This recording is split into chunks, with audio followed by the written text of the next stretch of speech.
मुद्गल उपनिषद ऋग्वेद का हिस्सा है और यह पुरुष सूक्त के बारे में विस्तार से बताता है। पुरुष सूक्त में प्रयोग किए गए कुछ शब्दों व वाक्य अंशों का सही मतलब समझाता है और साथ साथ यह परम रहस्य जीव तथा ब्रह्म के बारे भी बताता है। मुक्तिका उपनिषद में दी गई 108 उपनिषदों की सूची में यह उपनिषद क्रम संख्या 57 पर आता है। इस अपलोड को तैयार करने के लिए डॉक्टर A.G. कृष्ण वॉरियर द्वारा उपनिषद के अंग्रेजी अनुवाद का प्रयोग किया गया है, जिस अनुवाद को the theosophical publishing house Chennai ने प्रकाशित किया है। उपनिषद सबसे पहले पुरुष सूक्त का सारांश दिया जाता है और उपनिषद में दिए गए कुछ शब्दों तथा कुछ वाक्य अंशों का सही मतलब समझाया जाता है। सबसे पहले 2 वाक्य अंश है 10,000 व 10 उंगलियां। यहां 10,000 का सही मतलब तो अनगिनत से है और 10 उंगलियों का सही मतलब तो केवल भौतिक उंगलियों के माप से नहीं, बल्कि 10 उंगलियों का मतलब है अनंत फासला। इस प्रकार जहाँ कहा गया है कि पुरुष के तो 10,000 सिर इत्यादि हैं, उसका सही मतलब तो यह है कि पुरुष के तो अनगिनत सर इत्यादि है। ऐसे ही जहाँ कहा गया है कि पुरुष ने न केवल सारे जगत को व्याप्त किया हुआ है, वह तो जगत से 10 उंगलियां बड़ा है। इसका सही मतलब तो यह है कि वह केवल शरीर के 10 उंगलियों से जगत से बड़ा नहीं है, बल्कि वह तो अनंत फासले से जगत से बड़ा है। अब पुरुष सूक्त के पहले 3 छंदों पर आते हैं। इनमें विष्णु की व्यापकता तथा विष्णु मोक्ष दिलाने वाला है, ये छंद यह दर्शाते हैं। विष्णु तो सारे व्योम, विष्णु तो सभी जगहों में व्याप्त है, वह तो सब कालों में भी व्याप्त है। भूत, वर्तमान तथा भविष्य वह इन सब कालों में व्याप्त है और वही मोक्ष दिलाने वाला है। अब उपनिषद में प्रयोग किए गए अन्य शब्दों तथा वाक्य अंशों के सही मतलब पर आते हैं। शब्द ऐतवन विष्णु का वैभव दर्शाता है कि विष्णु का तो इतना वैभव है। उसी छंद में विष्णु की 4 गुना प्रकृति के बारे भी बताया है। शब्द त्रिपद इत्यादि विष्णु के अनिरुद्ध रूप का वैभव दर्शाता है। जहां कहा है कि उस पुरुष से विराट जन्मे, इस बात को दर्शाता है कि पुरुष और प्रकृति का मूल या उद्गम हरि के 1/4 भाग से हुआ है। वाक्य अंश यत् पुरुषेण सृष्टि के सृजन का यज्ञ तथा मोक्ष दर्शाता है। शब्द तस्मत् लोगों का सृजन, लोकों की रचना दर्शाता है। शब्द वेदहम हरि का वैभव दर्शाता है। शब्द यज्ञेन सृष्टि का अंत तथा मोक्ष दर्शाता है। जो भी व्यक्ति उपनिषद को इस प्रकार जान व समझ लेता है, वह तो मुक्त हो जाता है, उसे तो मोक्ष मिल जाता है। अब परम रहस्य पर आते हैं। मुद्गल उपनिषद में पुरुष सूक्त की महानता के बारे में विस्तार से बताया गया है। वासुदेव ने परमेश्वर का यह ज्ञान इंद्र को सिखाया था। वासुदेव ने फिर उस विनम्र इंद्र को पुरुष सूक्त के 2 भागों द्वारा महान रहस्य बताया। उन्होंने बताया कि वह पुरुष जिसका पहले वर्णन किया गया है, उस पुरुष ने उस वस्तु को त्याग दिया जो वस्तु नाम व रूप के दायरे से बाहर थी। यानी जिस रूप या जिस वस्तु का नाम या वर्णन भी किसी प्रकार से किया नहीं जा सकता था, और इसी कारण वह रूप या वस्तु आम और साधारण लोगों की समझ के बाहर थी। साधारण लोग उसे समझ नहीं पा रहे थे। ऐसे रूप या वस्तु का त्याग करके जो आम लोगों की समझ के बाहर थी, उस परमेश्वर ने देवों तथा अन्य लोगों के कष्टों को दूर करने के लिए, उन सब के कष्टों के निवारण करने के लिए 1000 भागों वाला रूप धारण किया। जिस रूप को देखने मात्र से ही मोक्ष मिल सकता था, उस रूप से उस परमेश्वर ने न केवल सारे जगत को पूरी तरह व्याप्त किया, बल्कि वह तो उस जगत से अनंत फासले से भी परे था। वह अनंत फासले से उस जगत से बड़ा भी था। वह पुरुष तो जगत के भीतर पूरी तरह व्याप्त था, और वह पुरुष तो जगत के बाहर भी मौजूद था। वह नारायण तो सभी काल में भी है। नारायण भूत है, नारायण वर्तमान है, और नारायण भविष्य है। नारायण ही सबको मोक्ष प्रदान करने वाला है। नारायण तो महानतम से भी अधिक महान है। उससे बड़ा, उससे महान तो कोई नहीं है। उस नारायण ने अपने आप के 4 भाग बनाए। अपने 3 भागों से नारायण स्वर्ग में अस्तित्व रखता है। अपने चौथे भाग से, जो नारायण का अनिरुद्ध नाम का भाग है,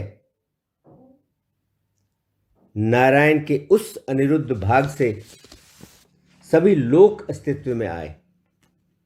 नारायण के इस अनिरुद्ध भाग ने प्रकृति का, उसने उन सभी तत्वों का सृजन किया जिन तत्वों से लोकों की रचना होती है। और प्रकृति तो 4 मुखों वाला ब्रह्मा है, लेकिन ब्रह्मा को अपने पूर्ण रूप में भी सृजन का काम नहीं आता था। सृष्टि का सृजन कैसे किया जाए, यह ब्रह्मा जानता नहीं था। तब अनिरुद्ध नारायण ने ब्रह्मा को सृजन का काम सिखाया कि सृजन कैसे होता है। उन्होंने ब्रह्मा को यह सिखाया। अब पूजा, उपासना व ध्यान कैसे करना चाहिए, उस पर आते हैं। अपने शरीर के अंगों को यज्ञ या बलिदान समझो। कोशों वाले अपने दृढ़ शरीर को यज्ञ में दी जाने वाली आहुति समझो। मुझ परमेश्वर को यज्ञ की अग्नि समझो। वसंत ऋतु को घृत या घी समझो। ग्रीष्म ऋतु को यज्ञ का ईंधन समझो। पतझड़ ऋतु को भोजन के 6 स्वाद समझो। इन सब को इस रूप में पूजा, उपासना, ध्यान करते हुए तब यज्ञ की अग्नि में आहुति डालो और शरीर को स्पर्श करो। यह तुम्हारे शरीर को वज्र जैसा मजबूत बना देगा। इस यज्ञ से जानवर जैसे उत्पाद निकले, उनमें से चल व अचल वस्तुओं का जगत निकला। इस बात को अच्छी तरह समझ लेना चाहिए कि मुक्ति या मोक्ष की प्रक्रिया जीव तथा परमात्मा के जुड़ने से, उन दोनों के मेल से बताई गई है। जो कोई भी सृजन और मुक्ति या मोक्ष को इस प्रकार जान लेता है, वह तो भरा पूरा पूर्ण जीवन व्यतीत करता है। वह एक ही परमेश्वर तो अजन्मा है। एक तथा अजन्मा होते हुए भी वह अनेक बन जाता है और वह अनेक रूपों में जन्म लेता है। अध्वर्यु उस परमेश्वर की उपासना अग्नि के रूप में करते हैं। यजुस होकर यह सब कुछ को एकजुट कर देता है, यह सब कुछ को मिलाकर एक कर देता है। सामवेदी इस परमेश्वर की उपासना सामगान के रूप में करते हैं। सब कुछ उसी परमेश्वर में स्थापित है। सर्प उस परमेश्वर पर विष के रूप में ध्यान करते हैं। सांप विद्या को जानने वाले उस परमेश्वर पर सांप के रूप में ध्यान लगाते हैं। देवता उस परमेश्वर की पूजा उपासना शक्ति के रूप में करते हैं। मनुष्य या मानव उस परमेश्वर की पूजा धन दौलत के रूप में करते हैं। असुर उस परमेश्वर की पूजा जादू के रूप में करते हैं। पितृ उस परमेश्वर की पूजा जीविका के रूप में करते हैं। अलौकिक उस परमेश्वर की पूजा अलौकिक के रूप में करते हैं। गंधर्व उस परमेश्वर की पूजा सुंदरता के रूप में करते हैं तथा अप्सराएं उस परमेश्वर की पूजा सुगंध के रूप में करते हैं। इस बात को अच्छी तरह समझ लेना चाहिए कि जिस जिस भी रूप में उस परमेश्वर की पूजा उपासना की जाती है, जिस जिस भी रूप में उस परमेश्वर पर ध्यान लगाया जाता है, वह परमेश्वर तो वही रूप धारण कर लेता है, वह तो वही रूप बन जाता है जिस रूप में व्यक्ति उसकी पूजा उपासना या ध्यान करता है। इसलिए व्यक्ति सदा यही सोचा करे अपने मन में कि मैं ही वह परम पुरुष परमेश्वर हूं। और जो भी ऐसा सोचता है और ऐसा जानता है और जो इस प्रकार समझ लेता है इस बात को, वह तो वही परम पुरुष परमेश्वर बन जाता है। वह तो ब्रह्म ही है जो बिना त्रिगुणात्मक के है, जो जीव कहलाता है। ब्रह्म तो त्रिगुणात्मक कष्ट के परे है। ब्रह्म तो शरीर की 6 परतों से मुक्त है। वह बिना 6 लहरों, बिना 6 शत्रुओं के, वह शरीर के 5 कोशों या म्यानों से भिन्न है तथा ब्रह्म तो 6 परिवर्तनों या बदलावों से भी अप्रभावित है। वह भ्रमों से भी ऊपर है। जो 3 कष्ट हैं वो है, एक आध्यात्मिक जो शारीरिक रोग है, 2 अधिभौतिक जो है चोर डाकू जंगली जानवर इत्यादि, तथा 3 अधिदैविक जो है वर्षा इत्यादि। इनका संबंध एजेंट या प्रतिनिधि, कार्रवाई तथा प्रभाव, ज्ञाता ज्ञान तथा ज्ञेय या जाना हुआ,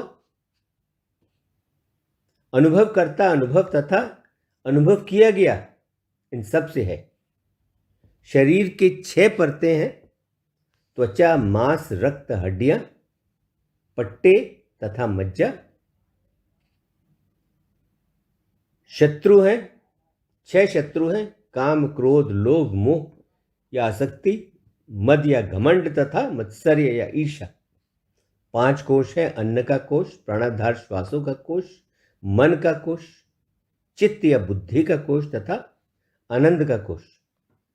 6 लहरें हैं, भूख, प्यास, शोक, भ्रम, वृद्धावस्था तथा मृत्यु। 6 भ्रम है, परिवार के विषय में, वंश के विषय में, आश्रमों के विषय में तथा रूपों के विषय में। 6 बदलाव हैं, अस्तित्व, जन्म, बढ़ना, बदलाव, पतन तथा नष्ट होना। इन सब के बिना जो जीव है, जिस जीव में ये सब नहीं है, वह तो ब्रह्म ही है। जीव तो यह है जो इन सब के अधीन है। इस प्रकार परम आत्मा के संपर्क से ही जीव ब्रह्म है, वह कोई और नहीं है। जो कोई भी इस उपनिषद का अध्ययन करता है, वह अग्नि, वायु तथा सूर्य में पवित्र किया जाता है। वह संतान में, पोते पोतियों में, नाती नातनों में धनी हो जाता है। वह एक विद्वान पंडित बन जाता है। वह महान पापों के दोष से बच जाता है, जैसे कि मदिरा पान करना, माँ बेटी बहू इत्यादि से अनुचित संबंध होना, सोना चुराना, सीखा हुआ वेदों का ज्ञान भूल जाना, बड़े बूढ़ों की सेवा न करना, अयोग्य के लिए यज्ञ करना, वह सब कुछ खाना जो उसे खाना नहीं चाहिए, गलत उपहार लेना देना, पराई की पत्नी से संबंध रखना इत्यादि, वह काम इत्यादि से अप्रभावित होता है, तब वह अपने इसी जन्म में प्रारंभिक शुद्ध ब्रह्म बन जाता है। इसलिए पुरुष सूक्त का यह ज्ञान जो एक रहस्य है, यह ज्ञान किसी भी ऐसे व्यक्ति को नहीं सिखाना चाहिए जिस व्यक्ति ने दीक्षा नहीं ली है, जो व्यक्ति वेदों को जानता नहीं है, जो व्यक्ति यज्ञ करने वाला नहीं है, जो व्यक्ति वैष्णव नहीं है, जो व्यक्ति योगी नहीं है, जो व्यक्ति बहुत बातूनी है, जो व्यक्ति कठोर वक्ता है, जो व्यक्ति सीखने में 1 वर्ष से अधिक लगा देता है, तथा जो व्यक्ति असंतुष्ट है। पुरुष सूक्त का ज्ञान ऐसे सभी व्यक्ति को कभी भी देना नहीं चाहिए। गुरु इस पुरुष सूक्त का ज्ञान अपने विनम्र शिष्य के दाहिने कान में किसी शुद्ध स्थान पर शुभ समय में अपने प्राणोद्वार श्वासों को नियंत्रित करके उसे यह ज्ञान उसके दाहिने कान में सिखाए। यह ज्ञान बहुत अधिक बार नहीं सिखाना चाहिए, क्योंकि अपना महत्व खो देगा। इसलिए शिक्षा को उतनी बार शिष्य के दाहिने कान में बताना चाहिए जितना इसकी आवश्यकता हो। इस प्रकार शिक्षा देने वाला गुरु व शिक्षा ग्रहण करने वाला शिष्य दोनों ही इसी जन्म में पुरुष बन जाते हैं। हाँ, वे दोनों ही इसी जन्म में पुरुष बन जाते हैं। यही उपनिषद है। इसके साथ ही मुद्गल उपनिषद संपन्न हुआ। ओम शांति शांति शांति। ओम।